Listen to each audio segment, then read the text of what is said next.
Right. So she's texting me, "Hey, are you having a show today?"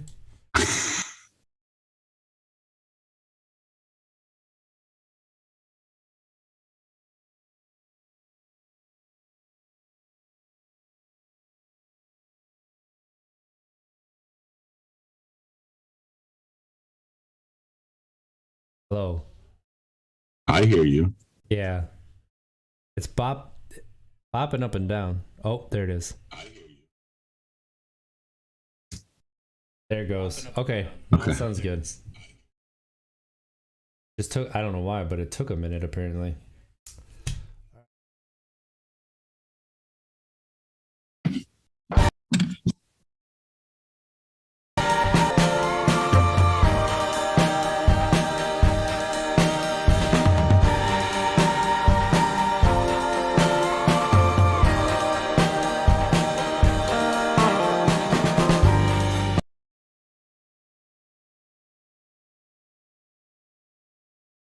Welcome. Thank you for tapping into Untapped Keg, our podcast about sobriety and mental health, where we spotlight stories that give us hope and love.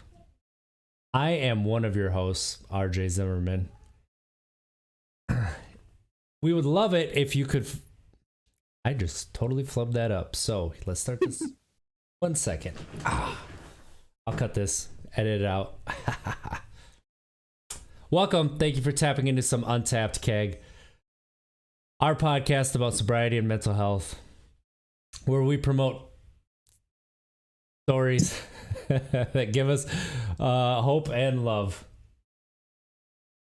You can find us on all podcast platforms and at youtube.com/untappedkeg if you would like to see the video. We record every Sunday and we get the podcast out every Sunday.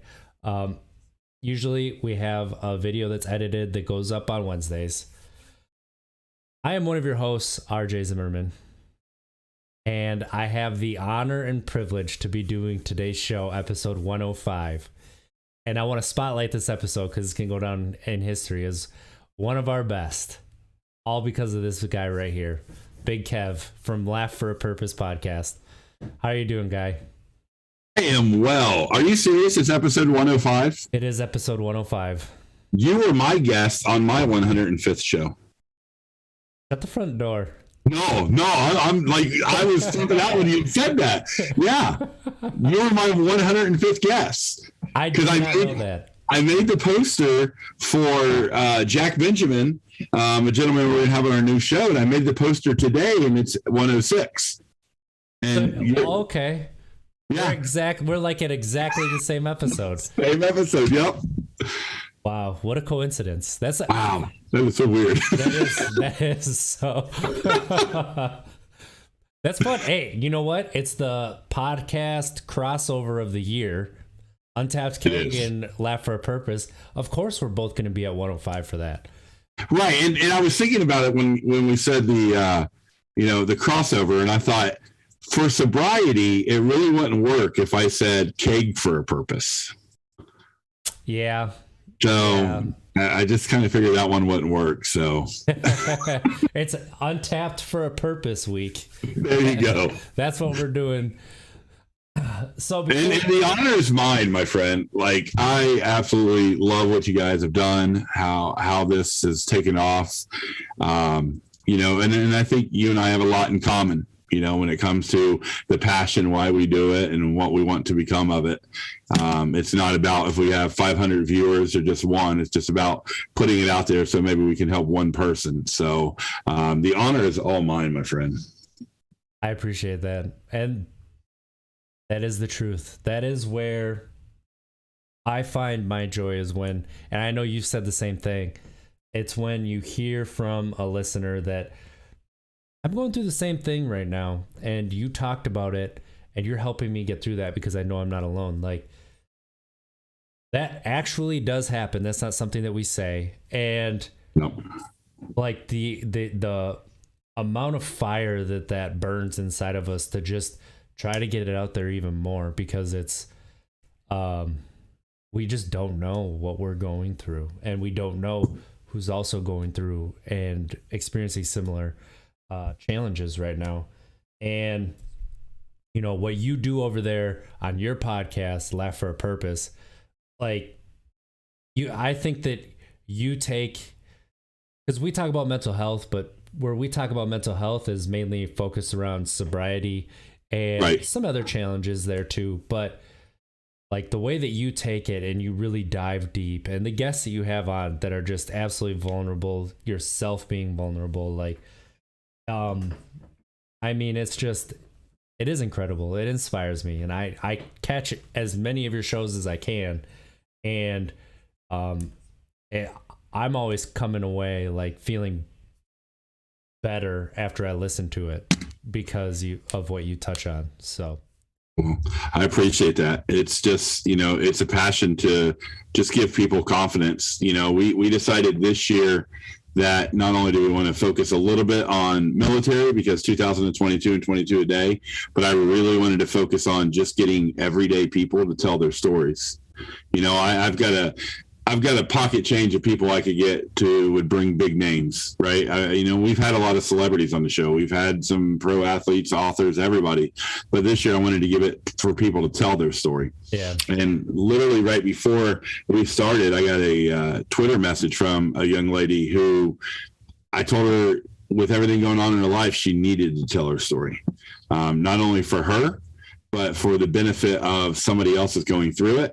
And just like with everything, we can listen to professionals talk all day and, you know, we'll get out what we want to get out. But when you hear somebody going through your exact same problem, it means something. So I told her, and she's like, I don't know, I'll have to think about it. And that was like 4 days ago. And she sent me this message that she's been thinking about it, and she thinks it will, you know, inspire her to get more help, and it would inspire others to hear her story. And I was like, all right, when do you want to do it? So that's kind of, you know, where I am, and it's different than a lot of people are doing. But it wasn't until I found you guys that I realized, and I had Matt Morgan, you know, he's from WWE, pro wrestler, everything. I had him come on the show and talk about sobriety. Because one, he was like one of my idols, and two, the way he talks about it was amazing. But it wasn't until the show that's going to be on next week for us where I really understood how much sobriety and mental health go together, you know. And with mental health, we're trying to fight a stigma. And with sobriety, I believe you are too, because the whole thing is, when it comes to addiction, you always have that person who's going to say, it's not an illness. They made the choice.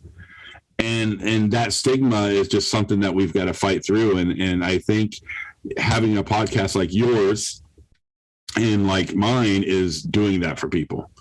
I love what you're doing, though, because you guys also brought sports into it, and I'm a sport fanatic. So, you know, but it really is. It's just something that we have to keep doing. And, you know, until we, you know, and it's not about the numbers, you know, it's not about Joe Rogan numbers. I would love those, obviously, because it would touch more people. But when you have a podcast centered around a very certain topic of sobriety or mental health, it's not about the numbers. If your numbers are low, that means those people who are in there needed what you were saying. You know, I can get 10,000 people who want to hear my voice and just want to say, oh, I listen to Laugh for a Purpose podcast. I got a chance to win a shirt, or he sent me a basket, whatever. That's great. But I would rather just that one or two people listening who said, I need to hear what he's talking about. So the one thing I will do is I very rarely look at numbers. The only time I look at numbers is when I upload the next podcast through my website. It gives me a little tracker. Yeah. And that's just because I can't avoid it. But other than that, I don't know. I do the podcast because I love it. You know, that's exactly what I do too. I don't look at it until we go to upload. I see the YouTube numbers because anytime I go into it, they're there, right? But it really is. You're right about fighting the stigma from both sides. When we started the podcast, neither Mons or I realized that how intricately our sobriety and our mental health were tied. I think it's something that we know deep down, but it's not something that we associate. Right. And when you talk about having low self-worth, when you talk about like ADHD, like I also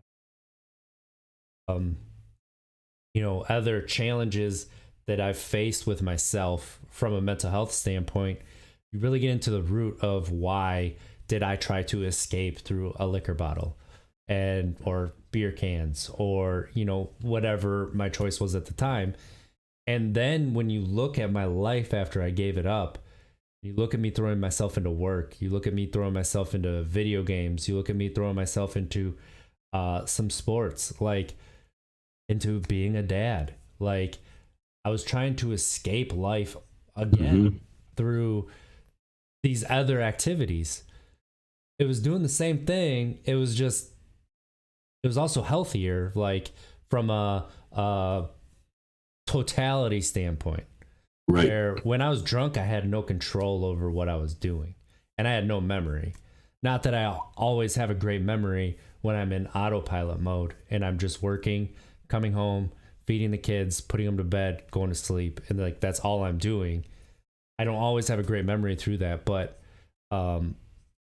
it's just like that was the cycle that I was in before I really started to talk about things and taking a look and a stock, and it's like I have some more work to do. Right. It's not done here. and here's the thing that, and maybe I'm far off base on this, but here's my mind and how I see addiction. Yep. And I take a lot of time every time I have a guest. I never research the guests. I don't research their issue. I don't want to do any of that because I want the conversation to be pure, right? Mm-hmm. But after it, I kind of think about it and thinking about addiction a lot lately with having you on there and then having Jack coming on there. The way I see it is, here's the stigma I put on mental health. So the mental health stigma I call the gas station stigma, which means if you have a pot at a gas station that says little Johnny broke his leg or Timmy lost his dog in a fire, donate money. People throw money left and right. We want to help the kid with cancer. We want to help the kid who lost a fire. But if you put it on there, I can't afford to get my son a psychiatrist, no one's going to donate. Right? They're just not going to do it. Yep. So that's my stigma. Now, the stigma with addiction is where I'm maybe off base with the way I feel it is. If somebody has addiction to gambling, they see a mental health professional. If somebody has an addiction to food, they see a mental health professional. Addiction isn't different from food and gambling as it is alcohol and drugs. It's an addiction that you are trying to find a coping skill. Yep. To cope with your shit and your problems. So I use something that's very bad. I use heroin. I use alcohol. I use this to cope with my issues. Mental health's main job is to teach us how to cope with our day-to-day skills. So for people who tell me that addiction's a choice and they made a choice to do this and that and say it's not a mental health issue, prove me wrong, because it's an addiction. So you can't tell me that one addiction is okay to treat with mental health professional, but another one's not. So that's how they really tie in together. And I've started to like change my language around addiction and mental health. So like I've started to say I have a toxic coping mechanism because it's a coping skill that's okay, but it becomes toxic when it is negative to my life. Same with work. Same with the video games, right? Same with anything I'm using to escape. When it gets to a point where it's negatively impacting my life, that's a toxic coping mechanism. And that's what really addiction boils down to, right? And then, yes, it becomes, you don't think about it, and then it becomes that problem. And because we're using mind-altering, because that's what they are, mind-altering substances, you aren't you're already in a poor headspace, but now you're adding like a biological, it feels like a need for something. It's the only thing that's going to let me feel like I could possibly be happy. It could turn off my brain so I don't have to think anymore, because everything in my mind is going 10 miles an hour. I mean, 10. Right. And you're right, though. your first thing you said was probably the most important, and I think that's what's really important for our platform is the language that we speak about these things, right? So like I try to teach people, don't say commit suicide, because you don't commit cancer, you don't commit bad things, you don't commit an illness. Suicide's an illness, and again, a bad coping skill, but people die by suicide. They don't commit suicide. So just little things, language is so important. Because when we're talking about these things and we talk about them in the wrong sense or use the wrong language, it doesn't paint the great picture. And that's why I think for years it's been, if you just look about how the world's done, we all get our information from television. Like that's just who we are, right? Yeah. Like I think every firefighter is, Chicago Fire. Like every single firefighter is Kelly Severai for me, right? Wrong. Right, exactly. Like Kelly Severai is good. I want to have a fire to have Kelly Severai carry me out, right? So like when we look even back years ago, One Flew Over the Cuckoo's Nest. Let's look at all the movies where they had people with mental health. They made them all straight jacket, And when it comes to alcohol, look at the people look at the way they show an AA meeting, and they show recovery, and they show, every alcoholic looks like this. And it's just, we need to have the real world seen, right? And even the reality TV is not real, right? Like I don't want to watch these shows, intervention, because the intervention stories are true, but you highlighted what you wanted to highlight, and they're not seeing it, because there are some people who are addicted to really bad things who you would never know, because they don't look like it. Mental health doesn't have a look. You don't know somebody's, and I don't think addiction has a look either. No, look at the opioid epidemic right now, right? We call it an epidemic, but it's an overprescription of opioids, which we know is highly addictive. And then it's crossing over into heroin. And then, but, the way that we talk about it too, like there's so much, there's so much racial divide in how we talk about subjects. So we call it an opioid epidemic. Who does it affect? Middle-class white people. Call it a heroin crisis, or like the war on drugs to get the heroin and everything out. Why is that? Who does it affect?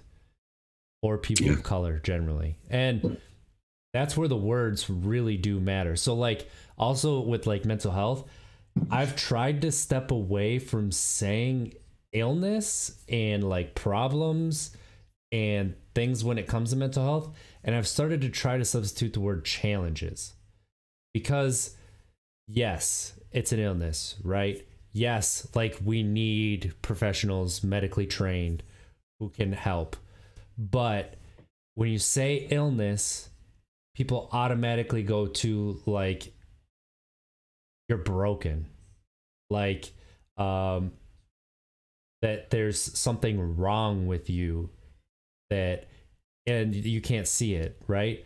But like just because I'm an alcoholic doesn't mean that I'm broken inside.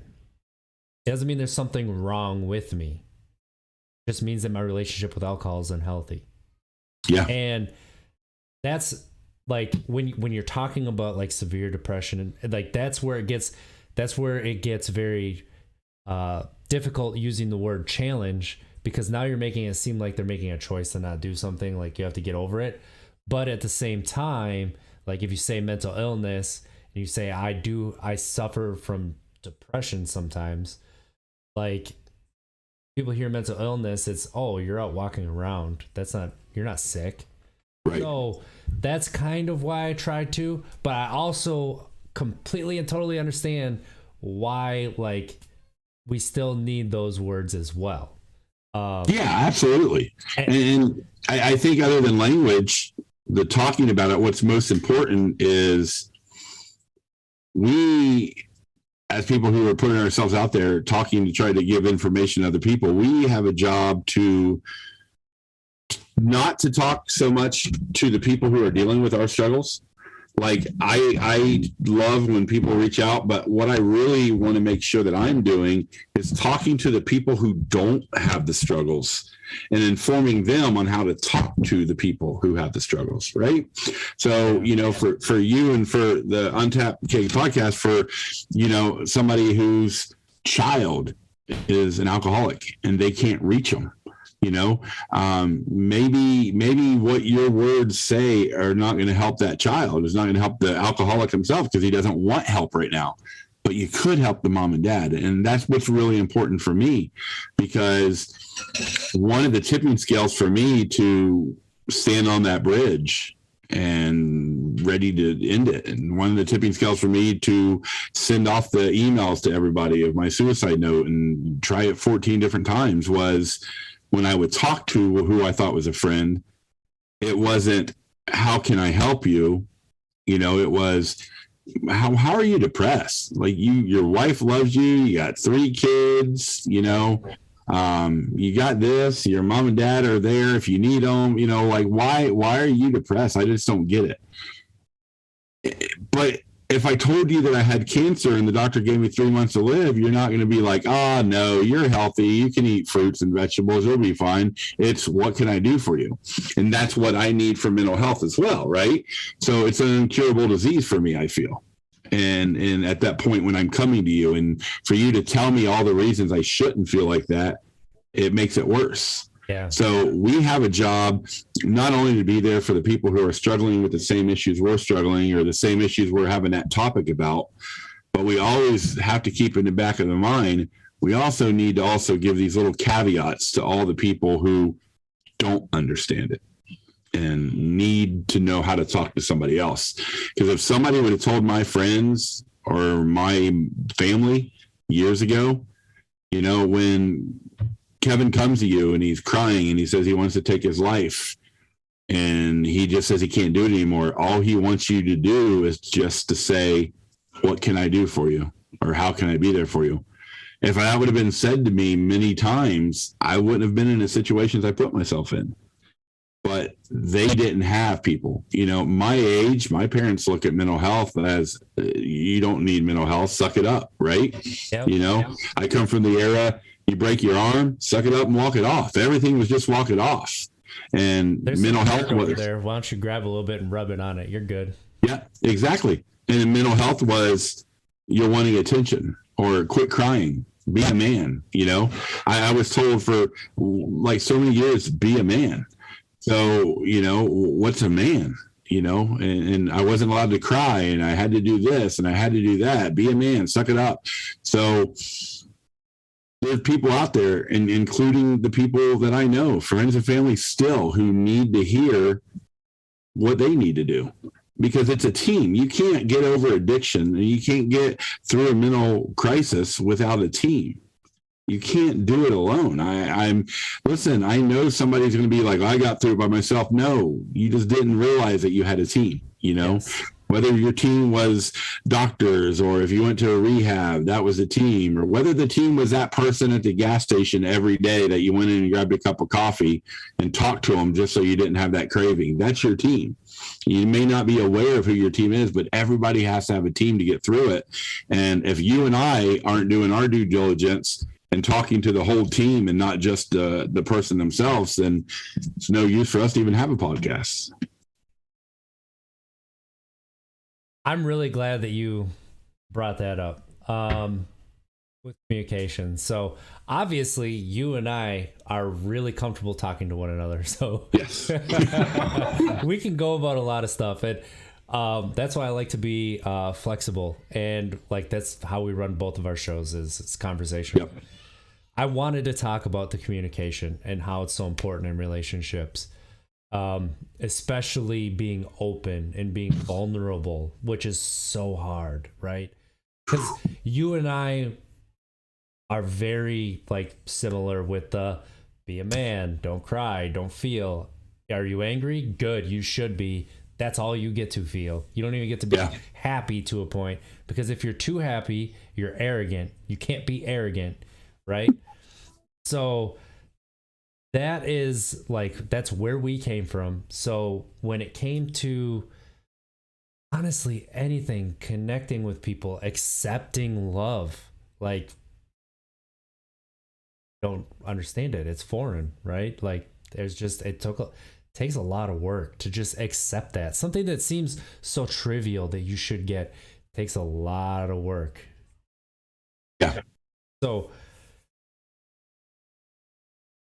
for those who don't know, you just said it, but you suffer from depression. What were the steps to get the communication between you and your family, allowing you to be open and vulnerable? And it was a lot of steps, like just a tremendous amount, and many of them I didn't even know I was taking. I joke around now and say I have more titles than John Cena. Depression, bipolar, borderline personality disorder, PTSD, suicide ideation, general anxiety. So I've got all these titles that make up who I am. And because of how I grew up, just like you were talking about, you didn't get to do that. And that wasn't just my dad, that was my mom too, right? Yeah. Anxiety was so bad I would throw myself down, kick into gravel, and mom would just scream at me, get up, but honestly, I didn't take steps until it was forced on me. I did end up in a mental hospital numerous times, but I learned how to get out of there too, right? So I learned the very first time I went in, they gave me trazodone. I fell asleep instantly because I'm not good with pills. Okay. And when the nurse came in to check on me, I was sleeping.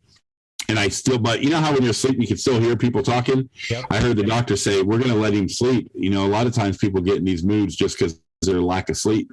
So when I got up the next day, I still wanted to take my own life, but I told the nurse, man, I'm feeling so much better. It was like I haven't slept in years, and they let me go. Right. So I wasn't taking steps. I was taking steps to avoid killing myself. And then the last time I ever was in one to be a patient, I've been back to visit, but it was because of my wife. And when I say this, there may be people listening and be like, man, your wife's rude. But a cop pulled me off the bridge in the nick of time, like literally in the nick of time. And we went to the hospital, and the nurse knew me because I was a frequent flyer, and she made me call him Amanda. And I didn't want to call Amanda because you just don't, the wife doesn't understand it. And I thought she would blame herself, and I didn't want to put her through it. So when I got her on the phone, she said, me and the kids are packing up and going to my mom's. I don't want to talk to you. I don't want to see you. I don't want to hear from you until you let this work for yourself. I love you. I don't want to keep you from your kids, but my job as a mother is to protect my kids. And until you get help, I'm leaving. And then at first it was fear, like I'm losing my life, my kids. And my kids are everything to me. And I was losing the one person who stood by me through 13 previous suicide attempts. Like I couldn't handle losing this. And that day I took the step into one of their group sessions. And I thought it was so stupid because we were making art, right? It was like an art class. And they had this little tiny wooden jewelry box. And I made it for my wife. And one you would buy for a kid, or I don't know if people know Home Depot or Lowe's, but they have those Sunday kids corners where the kids can come in and build something. So it's literally juvenile. But during making that, I just had my mind on that. And I was talking to the art therapist, and I left and I realized I want to give this to my wife, but I don't want to do this for my wife. I need to do this for me, because what if my wife decides that she's not going to deal with it when I get out of here? I'm just going to keep coming back here. So that was the step I took. I said to that day, I need to do this for me. And it was this little jewelry box, which is in my living room.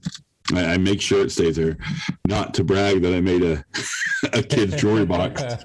And not to brag that, look what I made for my wife, but just to remind me, the jewelry box is everything to me. Like, people don't understand it, but making that jewelry box was my first step, and I had to embrace it. And I started watching the people in the facility, and they were frequent flyers as well, right? You get to know people. And I realized when I was watching them, they weren't doing anything. They weren't going to these group sessions because they said the same thing I did. It looks stupid. It's making art, coloring in books. I could reach right here and grab 10 coloring books, and I still do, you know? So I started engaging into every single class they had. And I realized that the classes were they just kind of kept my mind at ease, but it was more about the conversations you were having in there. Yeah. And I don't know. There was numerous times the doctor said, I can sign off and you can go home. And I said, no, I'm not ready yet.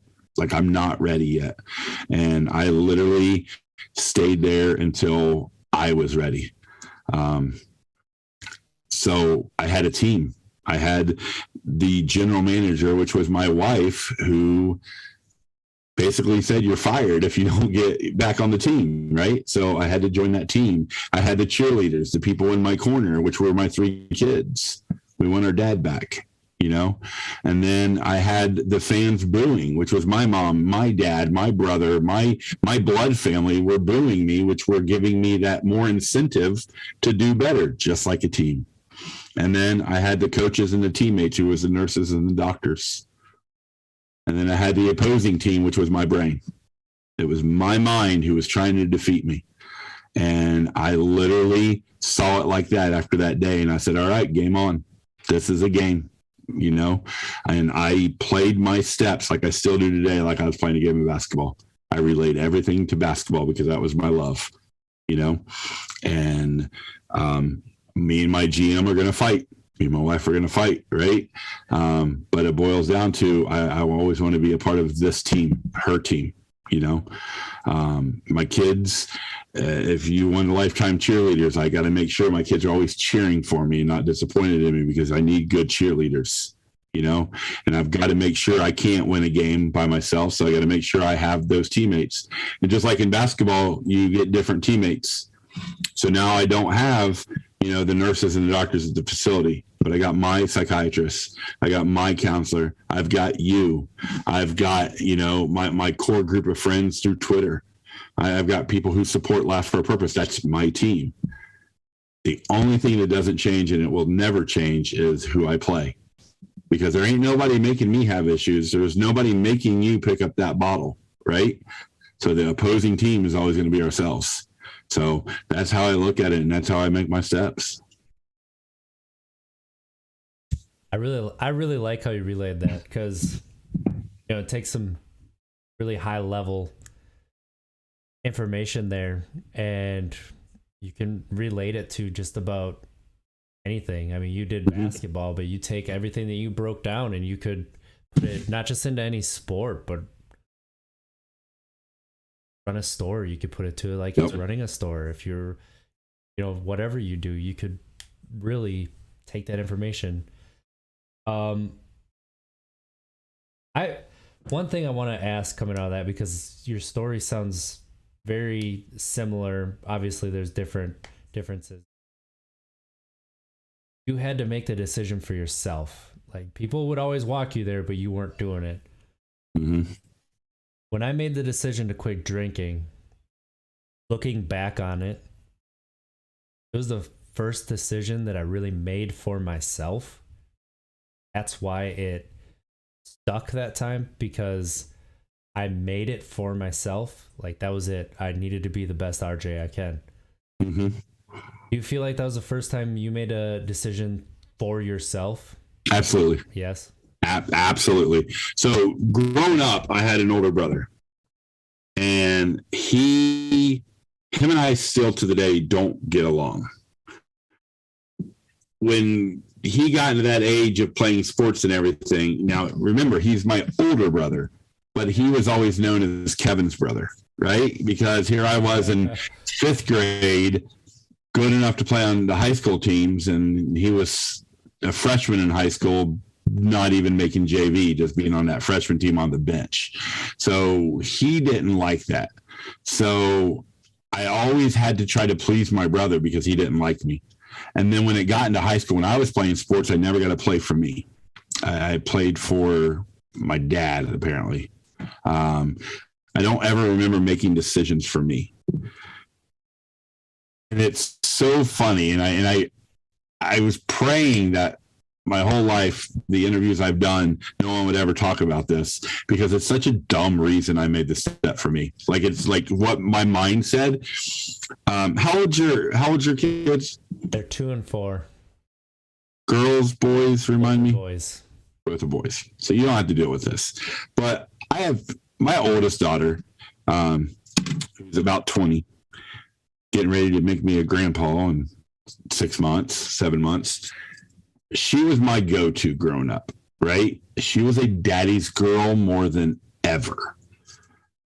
And I remember one of the hardest days of my life was her saying she has to go to the bathroom, holding her hand in a Walgreens,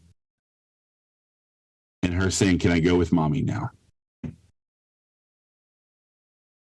Sounds so dumb, but she didn't want to go to the she didn't want to go to the boys' bathroom anymore, and it broke me. I cried. Like, I feel so dumb, but I cried. But when I was in the hospital, I was thinking about her, because my biggest regret in life is I called her before I tried to jump off that bridge and said, "Hey, Amelia, your mom's not checking her email. Can you tell her to check her email?" And the email was a suicide letter. And of course, if you tell anybody, "Hey, tell somebody to check their email," that person's going to want to know what that email is about, right? So at this time, I'm putting my daughter, who's not even a teenager yet, in the middle of my suicide. And I regret that. And I was just thinking about her and about how much that hurt her. And I was just thinking about her. She was my oldest. She's seen it all. And I remembered that step. And I remember her watching me cry. No little girl she thought I hung the moon, right? And she knew she made me cry. She knew something she said hurt me, but she still wanted to go to the girls' bathroom. And I remember her coming out with, like, just happy, and gave Dad a hug, and it was still Daddy's little girl, but she did it. And for some, it's just something that sticks with me. And I thought, at 3 years old, she's strong enough to make that decision. She's strong enough to hurt her favorite person in the world because she wants to do what she wants to do. Why am I so scared to be that? Why am I so scared to go to the bathroom by myself at this point, is what I kept telling myself. And that's it. That's exactly what made me take the step. That's exactly what made me do it. And just thinking of her, how stupid that is, that little Walgreens incident where she wanted to go to the bathroom with Mom, kind of just showed me that, she was brave. And I knew I was going to hurt a lot of people. And I lost every friend I had, because I got help. They didn't want to deal with me anymore, because they didn't know who I was. They were worried I don't want to go out with Kevin. I don't want to go to the bar with Kevin, or I don't want to go shoot hoops with Kevin, because 2 days later he may take his own life. And every person abandoned me. So I knew that, it was going to be a rough road, and I was going to lose a lot of other people, because the people who were toxic, I had to cut out of my life. But if she can go to the bathroom without her dad, then I can get better. Weird analogy, I know.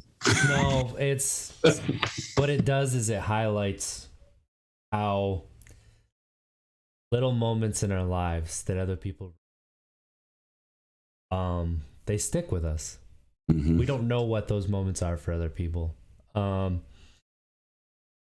mean, just everybody has a moment that they're like, you're not gonna understand this, but like this one time, like, so that's kind of what I told myself. I mean, it doesn't matter what it is. It honestly doesn't, as long as it gets you to take those steps. Because I saw this amazing picture that was somebody posted about, I think, starting their own, changing their career paths. And it was the first step, which was, the same height as what they are as a person. And then the rest are regular steps. I think that first step is the hardest. Yeah. It relates so much to mental health and sobriety. Oh, yeah. because we don't want to focus on ourselves. The moment we focus on ourselves, the moment we realize that how much work we have, how twisted things are, that it's easier, and this is society as a whole, it's easier to put it all on the outside. Yeah. What we're taught. That's what we learn through osmosis with what culture kind of does. But when you start looking inside, a lot of work. And as I said, I went from alcohol to work. Anything to keep it all on the outside. But when I started working on my inside, that was when I finally started to feel the positivity and the positive. Yeah. Yeah. But it's a continuous. You can't quit working, you know? There's no retirement in sobriety. There's no retirement in mental health, right? We don't have a 401k. But it's every day, you know? And you got to keep those reasons that you did it in the first place in your mind, you know? Here I am thinking about my daughter taking the step to go to the bathroom on her own and how much it changed my life. And this time next year, I'm going to be walking my granddaughter or grandson to the bathroom, you know, and I need to be there for them. And I need to be, they aren't going to learn the struggles that my daughter went through because I don't want them to have to, you know? So it's a continuous job. And, you know, I don't want to say people can't get cured from mental health. I don't want to say people can be sober and never have a craving again. I don't want to believe that it's not possible for someone to be healed, as you say. But I'm not looking to be healed, right? That's not me. I am not looking to be fixed. I am just looking to know how to cope with the worst possible and enjoy the good times, you know? So I'm not looking to get healed from all this. Would I love to not have to grab my pills every day and take 6 pills a day? Of course. I don't like taking pills.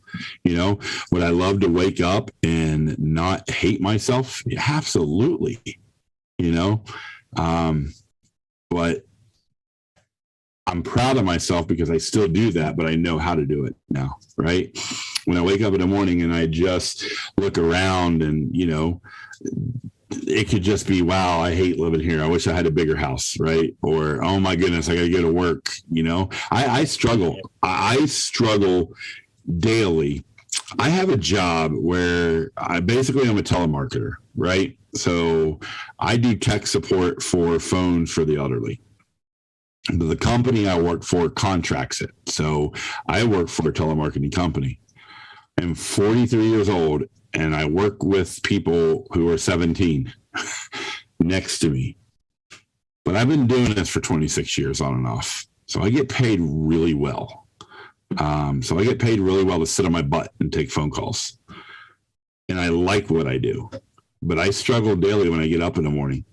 Like, oh my goodness, I'm going to have a grandchild. They don't want to tell people their grandpa's a telemarketer. They're not going to want me to come to career day. You know what I mean? Like that's the struggle I still internalize every day. But through learning how to cope, I still get up. I still do what I got to do. So yeah, we're talking about steps, and I know there's is it 12-step program, right? For most alcohol, 12 steps ain't enough, man. It's a lifetime escalator. That's, you know, the saying in sobriety circles is one day at a time. Mm-hmm. Because that's really what it is. It doesn't matter if you have 8 years like me or you have a month. You know, everybody was at a month. Sure, yeah. Maybe not everybody will make 8 years, but if we make it through that one day, start it over again, we just make it that one day. Yep. Then we'll add up. And I think there's a lot you said there that I'd love to unpack. society really did a number on us, and how we feel like we have to have pride in what we do. It can't be what we enjoy doing. Yeah. And it's not necessarily we have to have pride in what we do, but that we define ourselves by what we do. Mm-hmm. Right? And that's what defines us. But really, most important thing is, like you said, learning to cope, learning to be a friend to yourself. Mm-hmm. And talking about it is the biggest help that we all could do. When you don't talk about it, your sobriety and your mental health turns into a fart. Let me explain what I mean by that. I know that sounds I know, but it's the worst thing you can do is have your mental health or your sobriety be a fart. And what I mean by that is you hold it in when you're out in public. So when you come home, the family has to deal with the stink. That's why it's important you keep doing what you're doing and I keep doing what I'm doing, because we had to talk about it.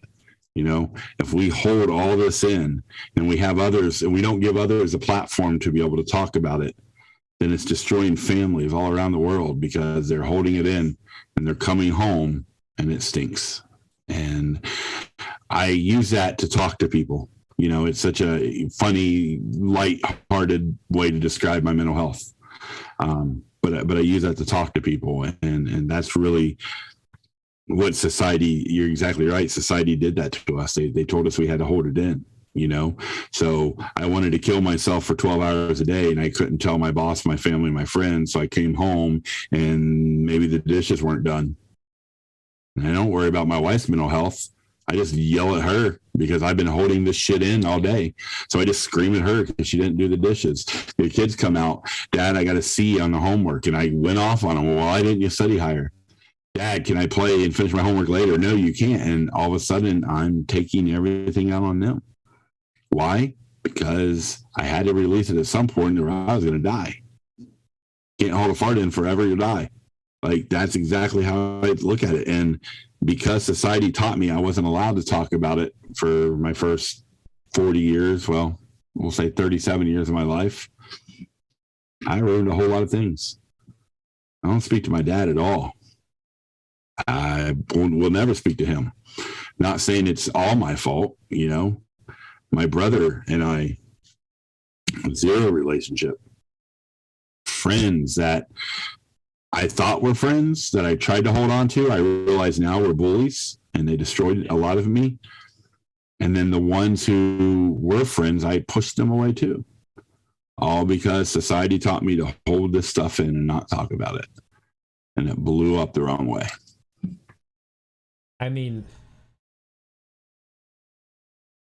that's such a relatable story because what we did to both men and women. Mm-hmm. Sure, women can be emotional to a point. And we're not allowed to show emotions unless it's anger. So we don't think we're doing wrong. That's the people who are brave enough to show their emotions, one of them, call them names. Just absolutely disrespectful. It had nothing to do with who they are as a person. And honestly, it didn't affect us at all, other than they're putting mirrors up to us and we're like, I don't like that because I have to look at it and now I feel like that's myself. Like, that's really what we're doing. And we like to warn people when you go sober, when you make that decision, and it's a very big decision to make. You're gonna lose friends because they weren't friends, they were drinking buddies. And it's the same with mental health. You start to heal, when you start to grow and become a better you, there's gonna be people, and it for real is people you wish were your biggest cheerleaders, who are not going to like that because they like it when you needed them for that purpose. They don't like that you're holding a mirror up to them while they're growing. Like, I don't like that they're a better person. They're supposed to be down here so that I can hold myself up higher. Like, that's real. That really does happen. And it could be anybody. Literally anybody in your Yep. life. And it's so, I mean, I don't know if you believe in like signs or ghosts or spirits or anything like that, but every once in a while I get a hint of like cigarette smell or cigar, like somebody smoking, and no one in my house smokes. We don't really have neighbors close enough. So every time I smell that, I'm like, there's Grandpa, because he was my rock, right? And Grandpa used to say, and it was one of my favorite sayings, Grandpa always said to me when I was a little kid, he's like, if you get rid of a friend, it doesn't mean you don't love them. It just means you love yourself some more. And I always took that. Like Grandpa always had these wise words, right? That was my grandpa, you know, and I never really understood until this journey what he meant. You know, I got rid of friends in my life. I still love those friends. I do. I love them. I've been to funerals of friends that I pushed away, and I want the best for them. So I didn't hate them because I got rid of them. I love myself. And that's what he always said. You get rid of friends. It's not because you hate them. It's because you love yourself. And it was just such the right words now, you know, Grandpa say things and you're just like, shut up and give me some ice cream, you know, but then when you're gone, candy yet, old man, right? But when they're gone, you hear them. You hear those words, and you were talking about, the people you lost and stuff, but you didn't lose them because you didn't like them anymore. You just knew that you loved yourself finally, and it's a hard thing to say for a man, especially. I love myself. It's a tough thing to say. I cry at movies. I cry at American Idol. I cry at everything. I'm a crier. And a lot of it's because I held it in for years because, you did that stuff. I'm of the era where the derogatory words to me were you're gay or, with lack of better terms, growing up when I showed emotions, I'll quit being the queer. That was just the era I'm from. And you didn't want to be that person. When you're in high school and you play sports, you think you don't have, and if you're listening to this and you're young, you don't have an image to uphold. You think you have an image to uphold, because that image that you're trying to uphold, if it's not really you, then it's not an image, right? Like it's photoshopped. So that was the thing in high school, but that's the time we lived in, I'm a basketball player. I play football. I want to have the girlfriend. I don't want people calling me a sissy or a queer because I cry, and I hope that the new generation, the kids that we're raising and the grandkids that we're going to raise, I hope we let them know it's okay to cry and we don't pass that down. But unfortunately, people our age are still passing that down to their kids. And then those kids are going to pass it down to their kids. So until we can break that stigma and break that cycle, there is still going to be two people 35 years from now talking just like you and I are about the shit they went through. And I don't, that it's our job to try to stop that. It's definitely. And, being a parent, it really highlights our flaws, right?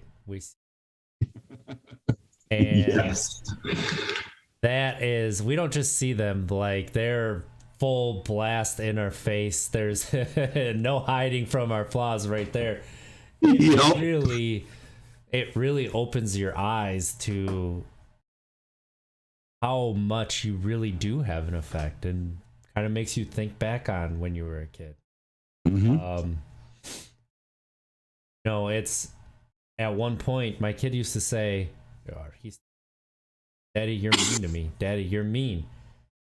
And one time, like, that would hurt me. That would hurt my soul because I'm not being mean. I'm telling you to put your shoes on. That's not mean. And one time I was just, I don't know, I was frustrated, probably time something. I said, you don't know what mean is. I'll show you mean. You mean. And Ashley was like, hey, why are you saying that to a 3-year-old? And I'm like, because he doesn't know. He doesn't understand. And she's like, exactly. He doesn't know.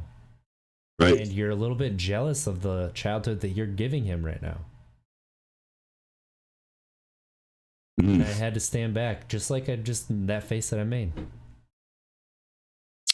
You're right. It's those things that we are jealous. I've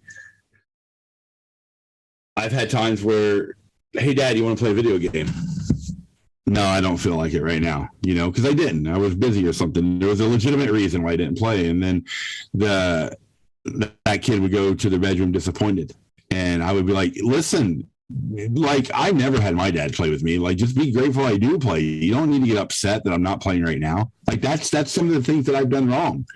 You really want to punch in the face. I came home numerous times. This isn't a one-time thing. And my own wife, who I love my wife dearly. We have been together 20 years, over 20 years. She said to me, sometimes I wish you would treat me like you treat your employees. That hurts. Yeah. That hurts. Yeah. And again, why? Because I didn't treat my employees great, because I was holding my real shit in, I was just masking, I was faking it. And since then, I took a step down from managing. I was a manager in our company. But I took a step down to focus on family and to start the podcast. I wanted to be able, when I clock out, to be able to clock out. Yeah. And I made that step for my family, but I still do a lot of managerial roles to help out. But I realize that I don't do it anymore where I treat my employees better, than I treat my family. I don't hold it in anymore. Every one of my employees, or every person who works in the company, knows Kevin's got mental health issues, and he is there to help others, but he's also there to talk about his, and he needs support. When you work with the elderly like I do, they are mean. Old people are mean. Like, I get at least 20 calls a day that starts with cursing at me before I even say hello. I literally had someone who I thought was being nice. They were really mad at first. I calmed it down, and then they said, how many kids do you have? And I said, I have 3. Well, I hope they all die tonight. Like, that's not unique. That's a call that I probably have death wished upon me 20 times a day just because somebody didn't pay their phone bill, right? And every once in a while, it'll get to me. Yeah. And if I didn't talk about my mental health with my job, then they're not going to understand when that call gets to me and I say I'm logging off for 5 minutes. Right? I'm taking my 10-minute break, but it's going to be 20 today. And because I was open, and because I have that communication with my employer, they don't question me anymore. I don't have to ask for permission. I'm not better than anybody, but they understand, because I'm a hard worker. So if at 12:15 and my break's not until 12:30, I went ahead and clocked out, they know he must have needed some time to breathe, So again, we talk about communication. It's just not with your family and friends. You've got to have the communication with all outlets. You've got to talk to your company, and you can't be embarrassed to do it. If I told my dad, hey, I got a meeting tomorrow with HR. We got a new HR director, so I'm going to meet with them to let them know about, my struggles and everything like that. He would be like, don't tell them about your problems. Hide that. Make them get right. Yes, hide that from them. Exactly. That's so. In the chat, up for the challenge, Adam, he says, he told me this when I told him how I was really going through a cycle of trying to be better and do that. And he said, your light first. Make sure you remember that light. Why you're trying to get better. And I really appreciate that, because it's true, because eventually you're going to try to do better for like these ones, right? Yes. But you have to remember why you need to be the best you. That's Daddy's friend, Big.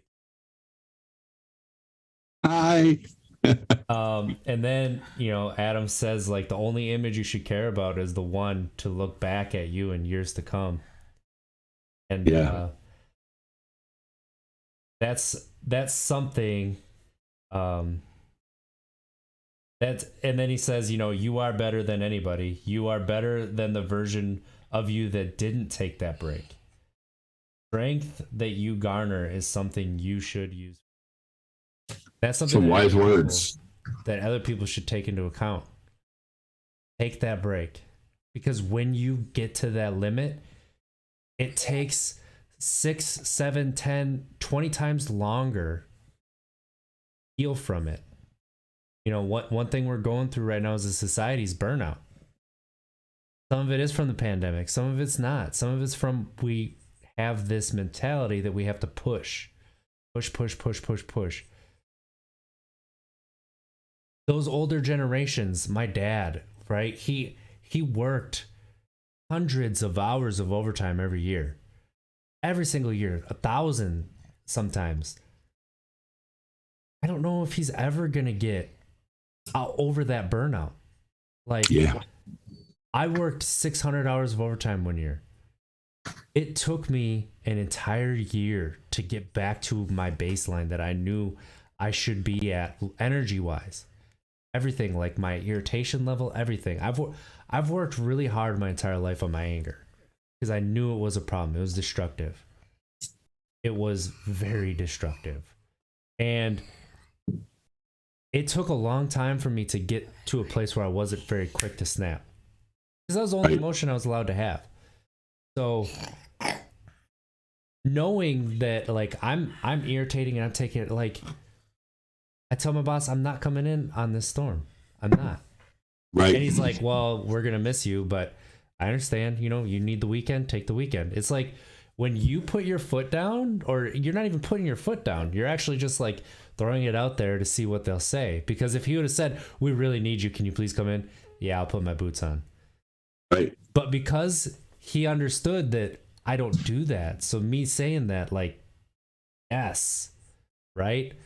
But really taking stock of what's important, right?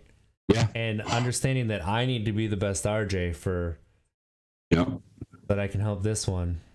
Because he takes a lot of energy. Yeah. I remember with my middle child, or my youngest child, has such a severe anxiety when it comes to storms. Like, we're even on meds, but it's bad. Storms just terrify him. And I remember taking a step and emailing every year, start the year off. I email the teachers, you know, because we do K-12. It's at home, but they still have to log into class, and it's very structured, right? But I email the teachers. If Cody's not in class, look outside. If it's raining, I'm not, as a dad, going to make him go to class. He can watch the recording later, you know, because that anxiety is mental health. And I didn't have that, you know. If I would have ever told my dad, I'm staying home, it's supposed to storm today, it would have been laughed at, right? You know, they'd have been stand outside in it. Now, right? You know. Listen, I'm not kidding. My first underage party,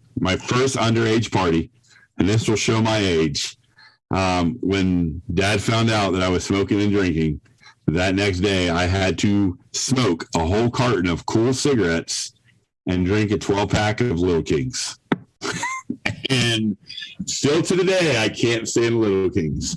But, like, that's not funny cartoon stuff like we see on King of the Hill. That stuff was my dad.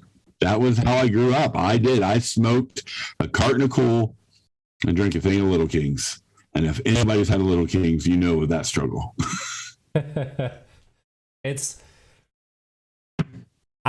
So we're winding down here. Hey, bud. It is, yeah. So, this episode has been start to finish, and I love everything about this. Talking about communication, why it's important, not just at the family level, at honestly your entire life level. And it's hard to be open and to be vulnerable. It's hard. Nobody's saying it's easy, but talking about it doesn't just make more of an understanding, right? It is allowing us to also process things that maybe we didn't think about at the time. Think about it deeper. When you say things out loud, you're like, wait, that makes more sense than I realized because of this. Right. I just had that happen to me today where I was talking about something and I was like, well, actually, now that I think about it, that is related to this, which also led to this. Like, yep. It's super, like a lot of those things, like talking about it really helps, you know. I talked about how my steps started where I looked at it as a basketball game, right? And when you're playing basketball, you have to yell to your teammates when you need the ball, when you want the ball, when you're open. Yep. You have to tell your coach when you can't play anymore, right? You have to tell your GM if you're wanting to trade. You know, you've got to communicate, and that's part of the whole recovery, and that's why communication is key. And but honestly, I think that's why I over communicate with my kids. They're 2 and 4. They don't understand a quarter of the things that I tell them, but they have a baseline, and I'm just going to try to keep doing that baseline. So, Bill Cosby had it right, my friend. The Cosby Show had it right. You know, family meetings when they wanted to discuss important things, doing those stupid things like I look at what the Cosby Show did and how you're like, there's no family like that. You know, no right. family will get together and sing for an anniversary of the grandparents, right? No family has meetings, but we do now. Like literally my family does. We do stupid karaoke night just for the family. We do these dumb things. And, you know, if there's something we need to discuss, we turn the TVs off, phones down, and we have family meetings, you know? And it's like, okay, these are the rules. This is what we have to do. What do you agree? We even have family members own grocery stores now, you know? And that's all of that is because communication. And, you know, when you realize how important communication is for your sobriety, for your mental health, and you see how good it helps with that, you start applying that to everything else.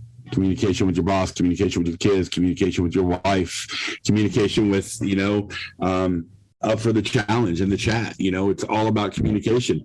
This person is in the chat is giving time that they'll never get back to listen to what I'm saying and listen to what you're saying. If I ignore them the whole time, don't care what their comments say, you know, just make them look like I'm just trying to get them a number. They need to stay in chat. Don't say anything, just be in chat so I look good. Then why would that person ever want to come back, right? Everything we do in life, communication is key. And the biggest thing in communication, and I'll leave it like this because I know we're a little over time, but the biggest thing about communication to me isn't the talking, it's the listening. You got to make sure you're listening, not for your chance to speak, but to actually hear what that other person's saying.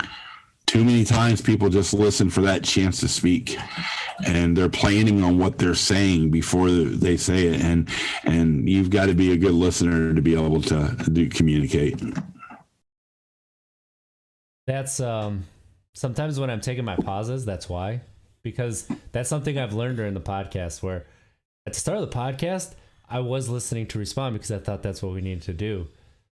But I've learned that I need to listen and take it in and then go. So it's something that's kind of become a little cliche, but it's true. And that's the thing about cliches sometimes, actually most of the time, right? Is there's a lot of truth to them.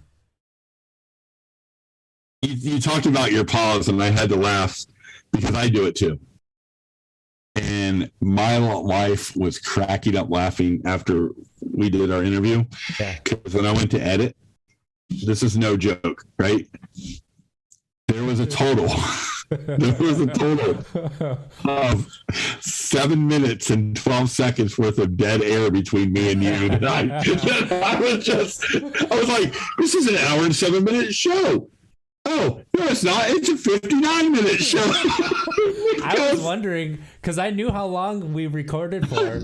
So I look at it and I'm like, I swear it was longer than this when you posted it. There were so many pauses, and then there was those deep pauses where neither of us said anything for this long time, and it was just like we both were like, "That makes sense." I'm not going to say anything. I'm just going to dwell on this. So there was times like when you put it in Audacity, you had the lines, and then it was just like died, like you had the heart going. And it was like, and I'm like, "Are you serious?" Oh, that's awesome. That's awesome. So, Kev, where can people find you to keep up with you? My home away from home is Twitter. I am Laugh for a Purpose at Twitter. I encourage you to find me there first and foremost because I do some really cool projects there. Compliment Project, Hey You.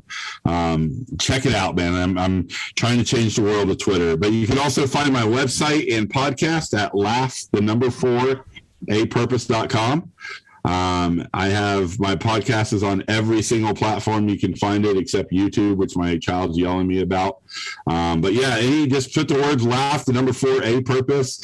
And I'm going to pitch it real quick. Laughforapurposeshop.com is where you can buy my merchandise like this hat. I'm still here. That's awesome. I always wanted to do that. So yeah, anywhere that's Laugh for a Purpose, Instagram, the TikToks, the Snapchat, and Twitter, everything but the Book of Faces because I don't like them.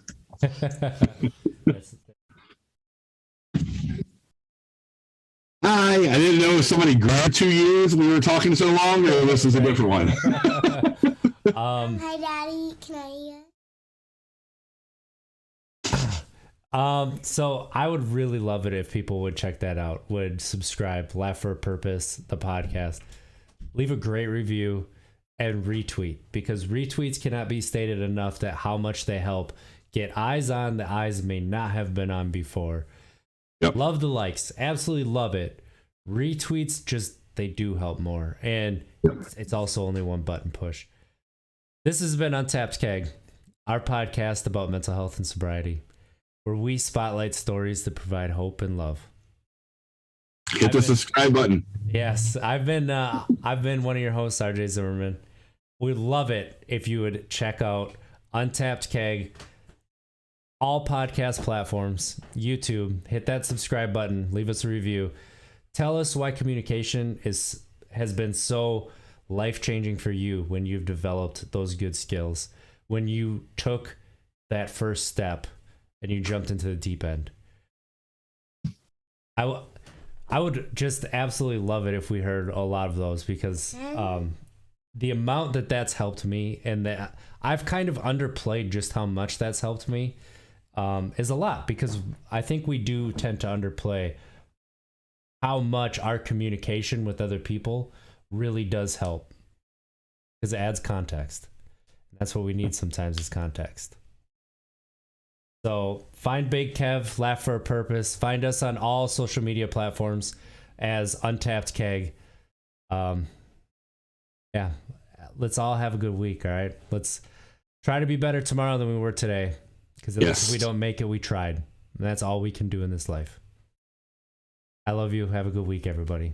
Thanks for being here.